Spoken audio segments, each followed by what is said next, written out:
if you're going to try to start an engine that hasn't been run in a long time, it's a good idea to get some oil up in the top end before you try to start it. What I'm doing here is I haven't ran this engine in a while, so I decided I'm going to try this here. I'm going to just go ahead and pour oil on top of these valves here. We have the valves and the lifters and the springs and all that. So I'm just going to try to get oil and kind of coat all this with oil. So I drained the oil out of the engine, and this engine has a hand pump, so you can pump the oil out because boats can't always get under the engine to just unscrew a drain plug and let gravity drain it out. So a lot of boats have a oil pump, hand oil pump that you pump by hand, and so I just did that. So I drained all the oil out. I'm not going to change the filter because I changed the filter last time I changed the oil, and I've hardly ran this engine with the oil that was in here, but I decided since I haven't ran it in a while, I'll just go ahead and change the oil. The filter's barely used. It's probably got about 7 or 8 hours on it, so I don't see no point in replacing the filter. So I'm going to go ahead and just start pouring oil in here real slow and see if I can do this without making a mess. I'm using what the engine manufacturer recommends. So this is a Perkins 4108 4-cylinder. Technically, I think it's 45 horse. A lot of people call them 50 horse, but I believe the manual says it's 45. This engine's been rebuilt, so it doesn't have a whole lot of hours. Just over 500 hours on it, so that's real low.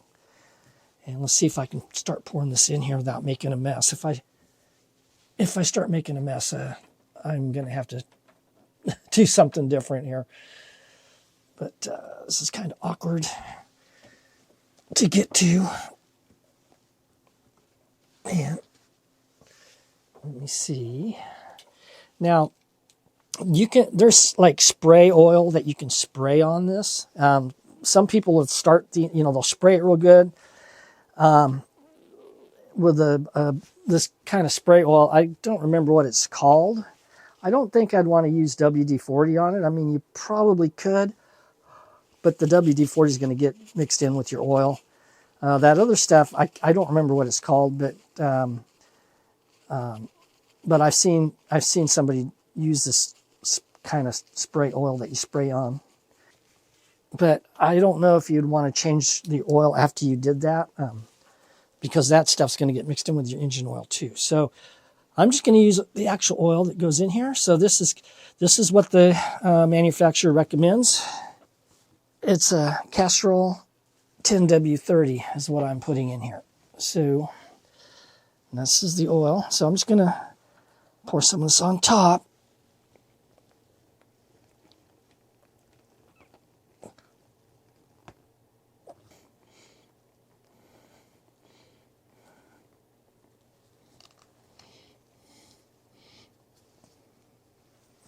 Just going to do it slow because I don't see if any of it's running out anywhere. I don't want it running out.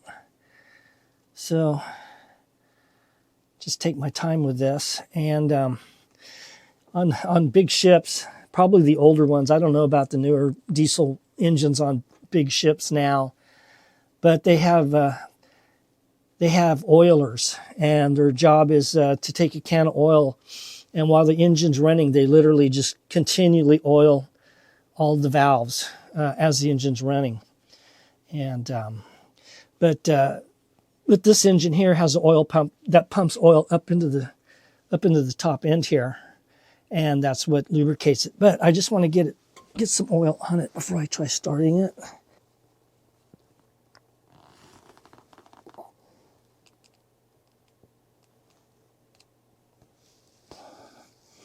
Just give it a nice coating.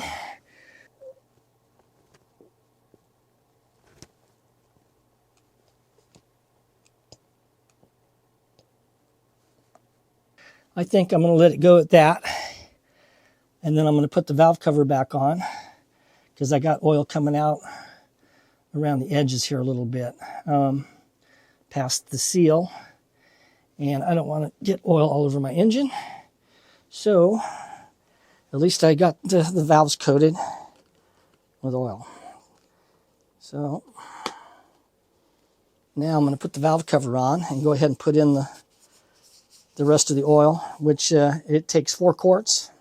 And I do have a drip pan under the engine, which is, you have to have a drip pan under the engine. That's the law. So I got a big stainless steel drip pan under there, just in case I get some drops and it doesn't go into the bilge. Because if you get oil down in the bilge and then you get water in the boat, and trust me, all boats get water in the bilge. I don't think they've built one yet. Even big ships, every boat gets water in the bilge. And then if you get oil in the bilge and then it mixes with your bilge water, then when you turn your bilge pump on, you're pumping oil out into the ocean or wherever your boat happens to be. And yeah, you can get in big trouble for that. So always have a drip pan. And try not to drip any, and keep the drip pan clean. And it needs to protect the engine from leaking oil, and also the transmission. Because transmissions are leaky too. They can be worse than the engine as far as leaks. Now, when you pull your valve cover off, you might damage the gasket. This one came off real easy, so I think I'm okay. But we'll find out when I start the engine. I'll have to look for leaks. And this one only has like 2 bolts holding the valve cover down, so it's real easy to take off. Now, let's hope this goes back on okay.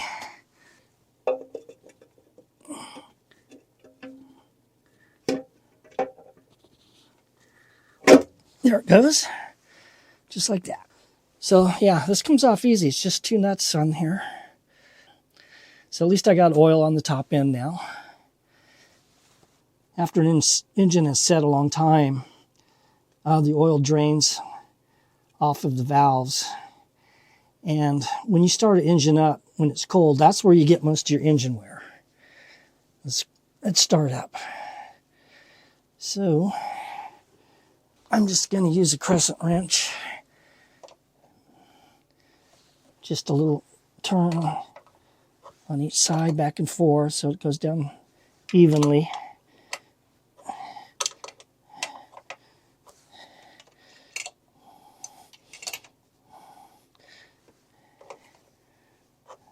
You always want to tighten things down that have gaskets evenly. You don't want to tighten one end and then try to tighten the other end. And you want to tighten it enough so it don't leak, but you don't want to tighten it so tight you damage the gasket. I'll start putting oil in the normal way. That's through the filler. And good thing about this engine and this boat is the filler cap's right here. And I can do this without a funnel. And hopefully without spilling anything. So it takes 4 quarts. Okay, so I got the valve cover back on. I went ahead and tightened these hose clamps down, tightened the 2 bolts, the nuts on top, evenly. And I tightened them firmly, but not real hard because you don't want to damage the gasket. If you tighten up anything that has a gasket, if you over tighten it, you can damage the gasket. So you want it tight enough so it don't leak, but not so tight you damage the gasket. So now I poured in only about 1/4 of a quart on top of the valves. And I'm sure this dipstick is totally dry. Yeah. And so let's wipe it off anyway. So now I'm going to go and start putting the oil in. So I'm going to go with, I'm going to put in 3 quarts first, then I'll check my dipstick. The capacity is 4 quarts on this engine, which is nice. And I think that the 4 quarts include the filter and everything. So that works out really nice. I hate when you have to just, like put in 4.5 quarts and you got a 1/2 quart of oil sitting around that's been open. I don't like that. You always want to carry extra oil, but It's nice, and that way you can top it off if you want, but I don't like having an oil container that's been open laying around. And so I'm just going to clean up any oil here that I can get to. That way I can see if it's leaks when I start it up. Now let's see if I can do this without spilling any. I should be able to.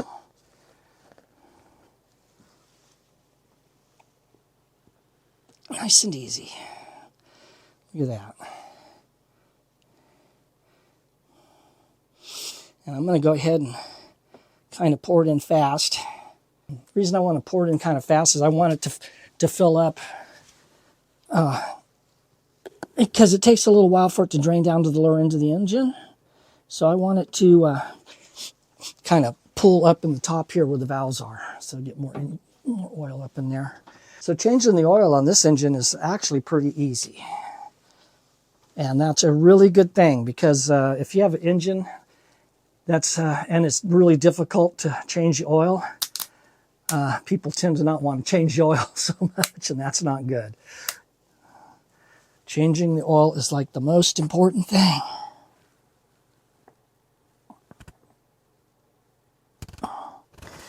And you don't want to do like Captain Ron and spill it all over. It's going to take a while to drain to the bottom. So that's another thing. After you put the oil in, let it set for a little bit, and give it time for the oil to work its way to the bottom of the engine. Otherwise, you're going to think that there's not enough oil in, and then you can put too much in. Now, the thing about diesel engines,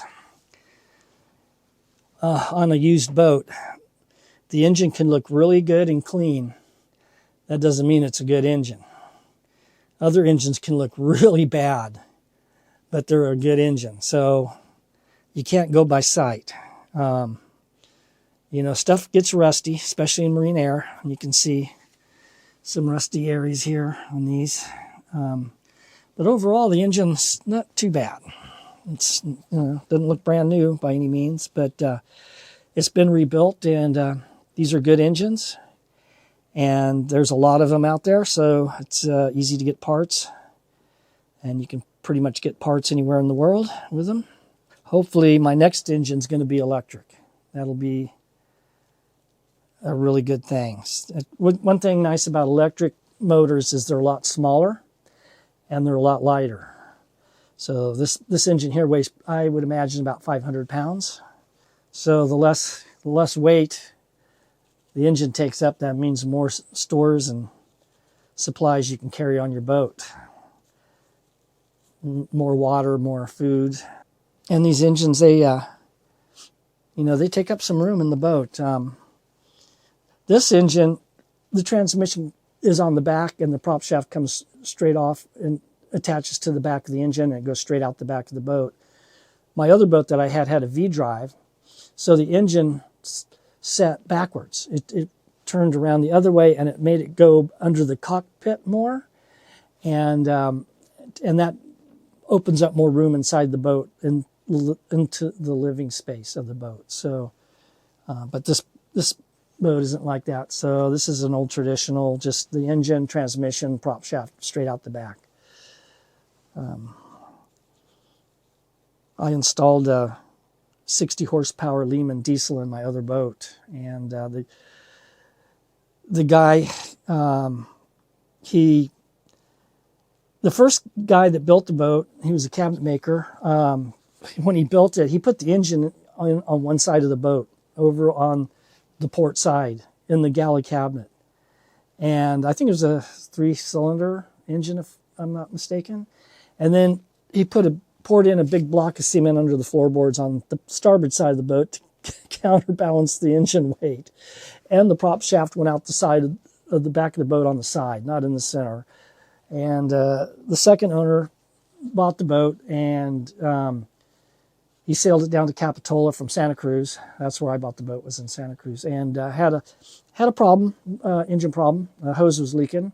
So he took the hose off the engine and forgot to shut the through hull seacock off that lets the salt water in to cool the engine.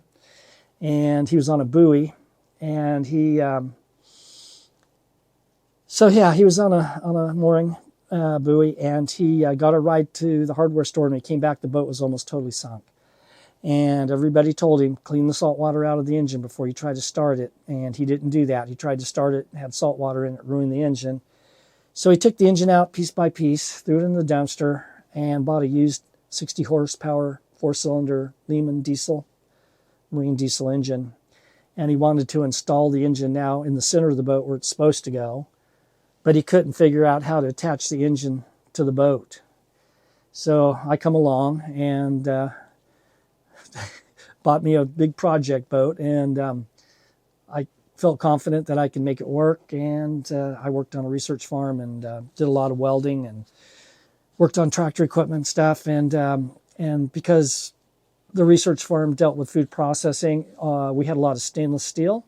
So we had this big stainless steel scrap pile, and my boss said, just take whatever you need and build whatever you need to build. And so I did, and I built this big, huge stainless steel engine bed out of square 2-inch, I think it was 2 or 3-inch square tubing, stainless steel tubing.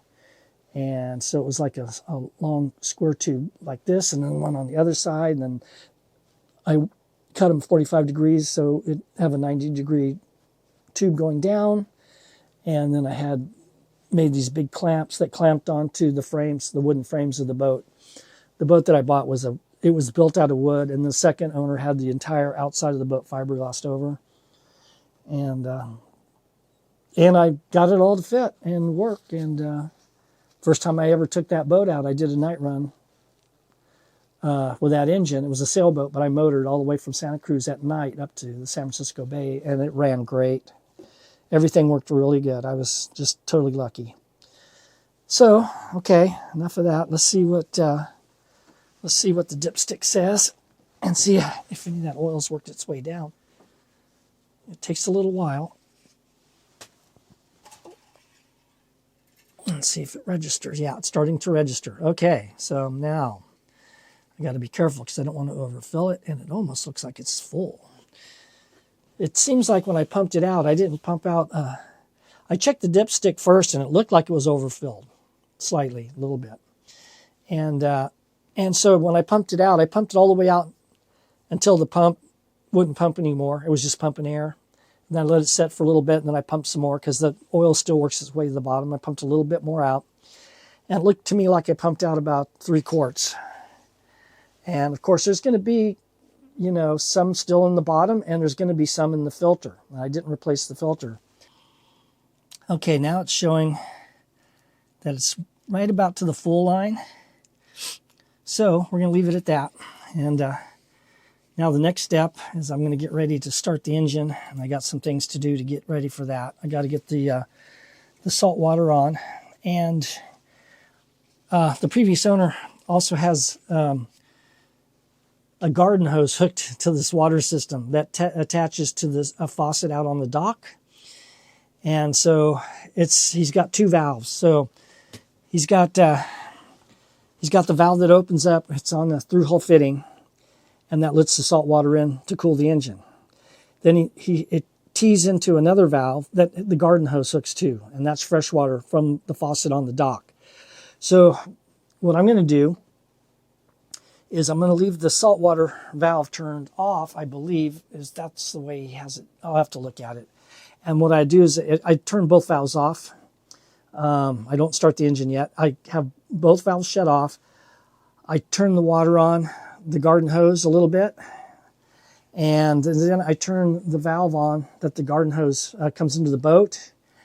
And what that'll do is there's a strainer on the through-hole fitting, and it strains out any seaweed or debris that's in the water from getting into the cooling system. And if you have bottom growth on your boat, and that strainer can get clogged up with bottom growth. So what I like to do is I like to turn the garden hose on, and I may have to, I think I do have to, I'm sure I have to open up the saltwater valve too, but I don't start the engine. And what I do is I turn the valve on from the freshwater garden hose, and it blows water out of the boat through the strainer, and it blows all the debris out of the boat, any bottom growth that's on the strainer. That way it doesn't get in the cooling system. I do have right up here is a strainer that I installed in here because the previous owner didn't have a strainer inside. He just relied on the one outside on the hull.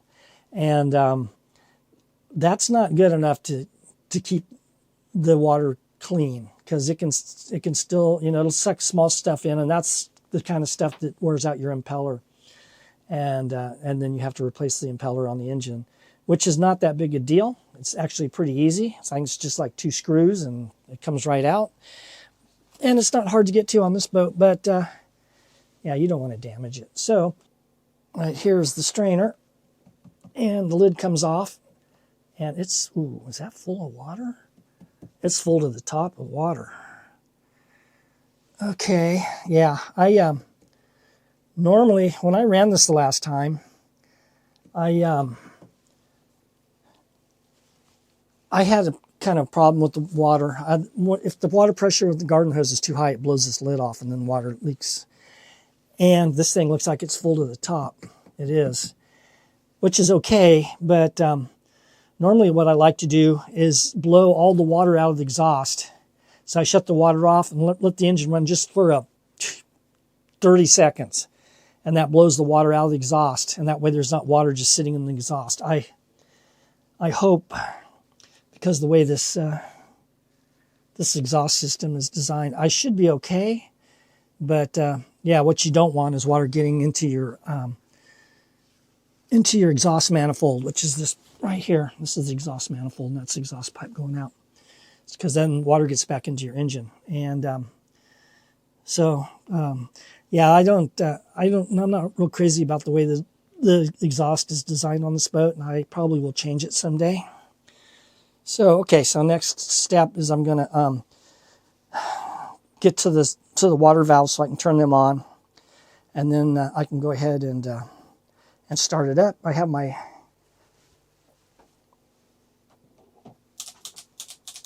my battery charging here. So I don't know if you can see the green light down there. It says it's all charged up. I have a NOCO 10x2 battery charger. It'll charge 2 batteries. But I only use it to charge my starter battery, which is right here. So that's my starter battery. And then I have another charger over here, that gray box there, and that's to charge my lithium iron phosphate battery bank that I built. And that's my battery bank, and I got a Type T fuse on it, so it's that big brass round thing. Let's see if I can reach over. Right here is the fuse, and this is a special kind of fuse that you want on lithium batteries. Lithium iron phosphate batteries are really safe. They're not like lithium ion or lithium polymer batteries, which are really dangerous. I mean, your cell phone or your laptop can catch your boat on fire. These things, what happens to them if you have a problem with them is they just smoke, and they don't catch on fire, and they don't melt, but they will smoke, and you can get probably smoke damage in your boat. It might not be pleasant to be inside your boat after you had a problem with one of these. But if you take good care of them and make sure that they're charged properly and discharged properly, they're very safe. I know ion batteries have a bad reputation, but lithium iron phosphate batteries are really safe, and definitely if you're going to have a battery bank on your boat, these are the best. So. But you just want to make sure that they're installed properly and the wiring is proper and you have a proper fuse. You can't use just any fuse on these because these batteries, they put off a lot of current fast. They charge fast and they discharge really fast. And what'll happen if you just try to use a regular fuse is that the fuse will blow, but then it can arc, and as it arcs, it's like there's no fuse in there at all. So you're still going to be getting a discharge, and that can start a fire. So you got to have a Type T fuse. And what it is it's got silica in it. It's like sand, and when it blows, the sand heats up and it turns to glass, and it can't arc. So that's what you want. it's definitely a good, safe thing that you must have on these kind of batteries. So everything's good here. And I also got I don't know if you can see it down there, that blue Victron box down there. That is a low voltage cutoff. So you don't want to over discharge lithium batteries because you can damage them. And once you discharge them too far down, then they'll never hold a charge and you won't be able to use them. And then they just turn into garbage. So, okay, next thing to do is I got to get to the valves to get the water situated for the cooling of the engine. And the battery's all charged up, and so I'm going to go ahead and turn my charger off because I don't need it on. It's charged all the way up. I let it run all night, so it's good. And this type of battery charger, actually, it's best if you just leave the battery charger on all the time. It won't overcharge or damage your battery. But I don't do that. I only charge when I'm around. I don't like having anything charging when I'm not here. So just to be on the safe side. So we're good here. Okay, the battery charger's off now. And now I'm going to go ahead and get to the water valves and try to start the engine. And hopefully she'll start. Let's hope. I changed the oil. I have the salt water valve on. And now the battery's fully charged. Now I'm going to try to start the engine.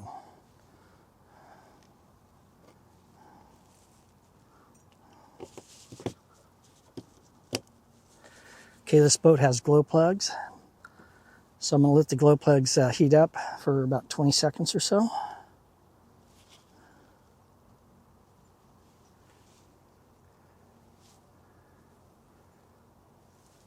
Okay, moment of truth. I'm going to keep my fingers crossed. Here we go.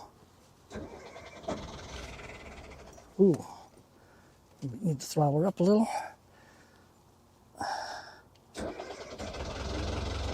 There she goes. Okay.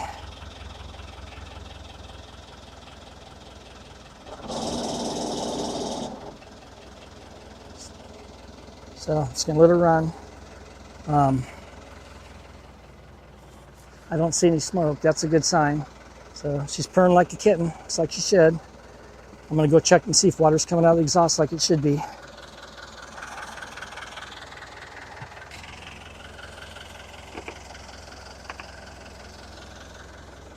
Okay, water's coming out of the exhaust just like it should be.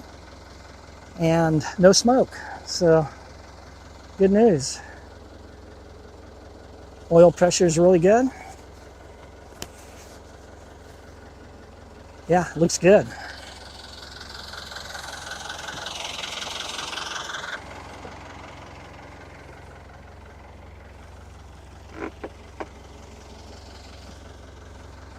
My valve cover gasket's not leaking, so everything's good. Sounds good, it's running good, started right up. It didn't have enough fuel when I first kicked it on, but it hadn't run in a long time, so. And I'm going to go ahead and kick it into gear here in a minute, increase the throttle, and look for smoke. It used to blow a little tiny bit of blue smoke, but last time I pulled into the slip here, this boat's got a full keel. And in order to turn real sharp, I have to turn the wheel, get the rudder over to one side, and then throttle the engine up, and the thrust hits the rudder. Thrust hits the rudder, and it pushes that way, and it'll make the boat turn this way. So I had to make a sharp turn to get in here, and when I throttled it way up, it stopped blowing blue smoke, but we'll see. It might have been a clogged fuel injector. I'm going to go ahead and kick it into gear. It's not really good to run a diesel engine without a load on it. So I'm just letting it kind of warm up a little bit first. And then I'm going to kick it into forward. And you want to make sure your dock lines are secure. You'll run into the dock. So I should be good. And then I'll throw it in reverse and run it in reverse for a little bit.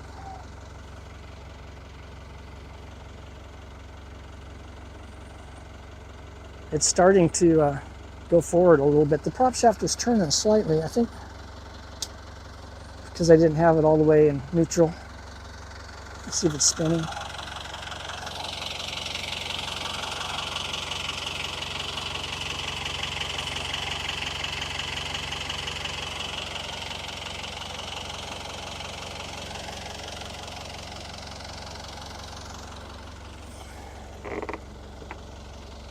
Now, when it's cold, when I first throw it into gear, the transmission sometimes grinds a little bit, but if I push it in quick, it'll go. So hopefully I won't have that problem. One time when I first was getting used to this boat, I threw it into gear and it was making a really bad grinding sound. I went down to see what was going on, and I came back up and I realized it was the transmission. And it has like a shifting fork, and it engages a gear, and it wasn't all the way engaged. Because it was cold, it was just kind of stuck. But once I run it and work it free, it works fine. So I'm going to go ahead now, and I'm just going to look under the boat, make sure there's no lines or anything in the water, because I don't want anything to get tangled on the prop.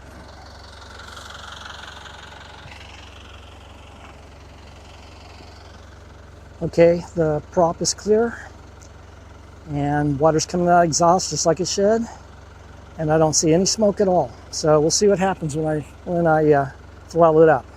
So I'm going to go ahead and put it in gear, throttle it up. Here we go. Went right in, didn't even grind. Okay, I'm moving forward a little bit. There we go. Okay, I'm going to bring the RPM up now.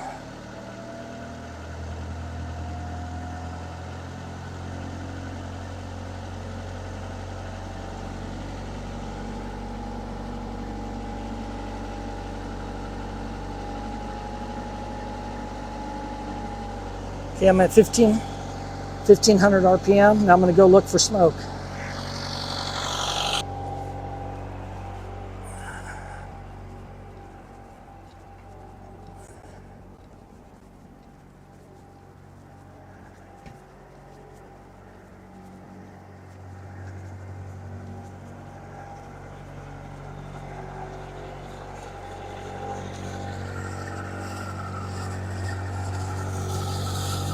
Oh, sweet.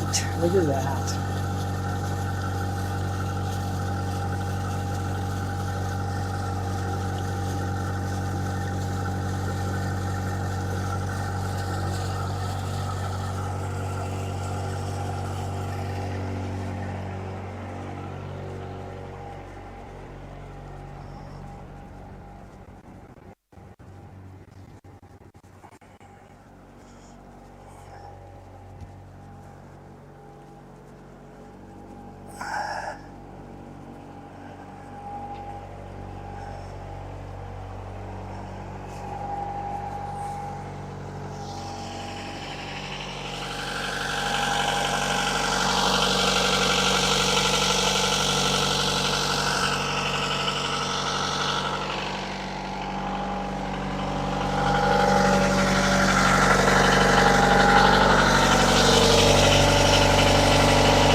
There's a light flashing here on the console. That's telling me that the alternator is charging the battery. I'm going to go down and put my voltmeter on it and see what I got.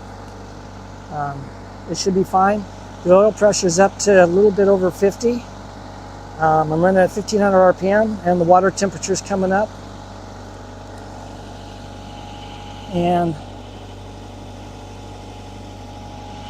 it normally runs at 160. And it looks like that's where I'm at. I'm about 160 degrees, which is totally normal. So now I'm going to go do I'm going to check the alternator and make sure it's charging the battery properly.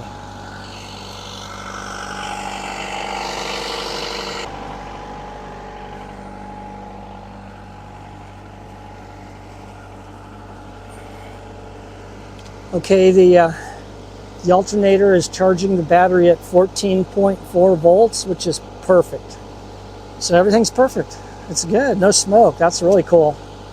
Like I said, I was getting blue smoke. We'll slide them out, but I don't see any now at all.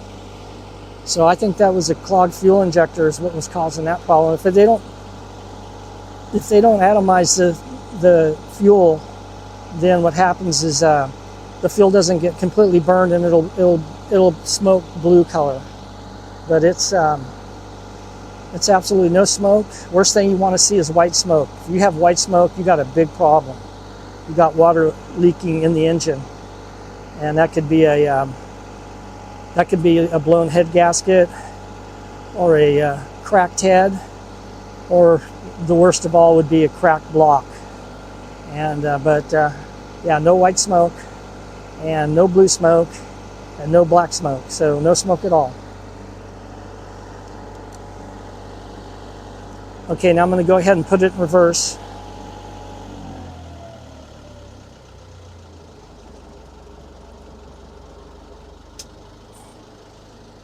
Okay, now I'm in neutral. Now I'm going to go ahead and throw it in reverse. Went right in, didn't grind. Now I'm backing up. Be careful. Don't want to pull any cleats loose on the dock. So I'm just going to go easy on this here. Plus I don't have a spring line on one side of my boat. So I'm just going to let it run right about there. And I'm going to go check in the back again and look at the and look to see what's going on with the exhaust and everything.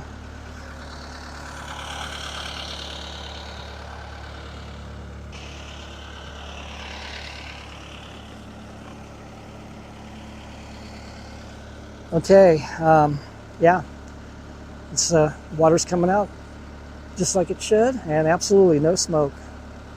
So I'm going to get ready to shut it down here. So what I'm going to do next is I'm going to go ahead and I'm going to shut off the through hole fitting that lets the salt water in, and I'm going to turn the fitting on that's going to let the water from the faucet, from the dock, fresh water, run through the engine, and that'll flush out the salt water out of the engine, and then I'll shut her down. So that's what I'm going to do next.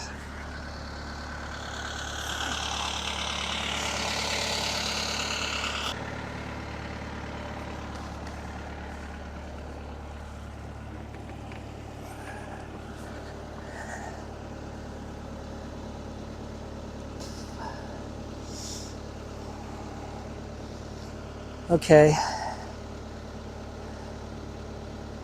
my oil pressure's up really high, but better having high oil pressure than low pressure.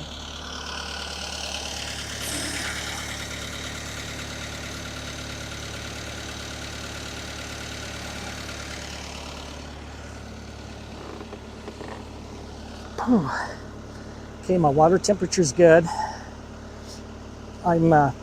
The glass is kind of fogged up on the water temperature gauge, and but it looks like it's right at 160. That's right where it should be. I'm running at about 1100 RPM, and my oil pressure's up really high. Usually it runs around 50, but it's higher than that. I can't see it without my glasses. I'll have to look. Yeah, it's running a little over 50 pounds per square inch on the oil pressure, so that's good. Everything looks good. I'm gonna go and check now the water coming out of the exhaust again. I'm running just fresh water right now.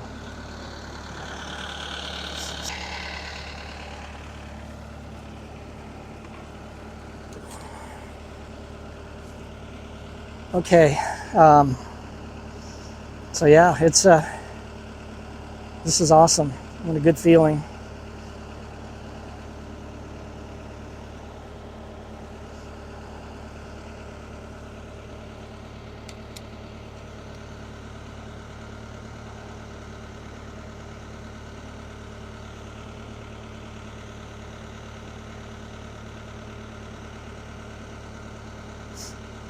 Okay, I'm going to go ahead now and I'm going to turn the fresh water valve off, so no water is going to be running through the engine.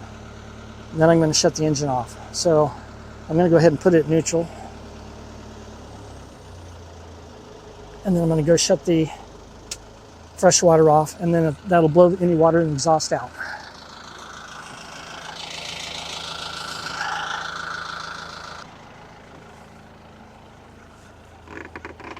Okay, I just turned the fresh water off. Now I'm going to shut her down. And that should blow any of the water out of the exhaust, so there won't even be water in the exhaust when it sits. So there it goes. Wow. Whew, what a great feeling. There's nothing like it.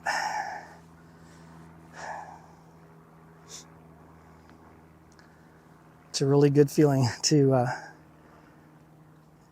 start an engine that hasn't run in a long time and it starts right up, doesn't smoke, absolutely no problems. The hardest part was my through-hole fitting. The valve is hard to turn because I haven't turned it in a long time. So before I close everything back up inside the boat, I'm going to go ahead and work it back and forth and make sure that it turns freely. And then I'm going to have to go around and do that to all my through-hole fittings because I haven't moved them in a while. And they have grease zerks on them, so I really probably should grease them. But you need to move your through-hole fitting valves, turn them off and on. You should do it periodically, otherwise they'll seize up and you won't be able to shut them off, and especially if you need to shut them off in a hurry and you can't get it shut off, you're going to have a problem. So yeah, your boat can sink. So at any rate, so if you found this video to be helpful or entertaining, please like and subscribe. Wow, what a great feeling, man. I feel good. I think I'm going to go to the Pasta Pelican and get some dinner and treat myself.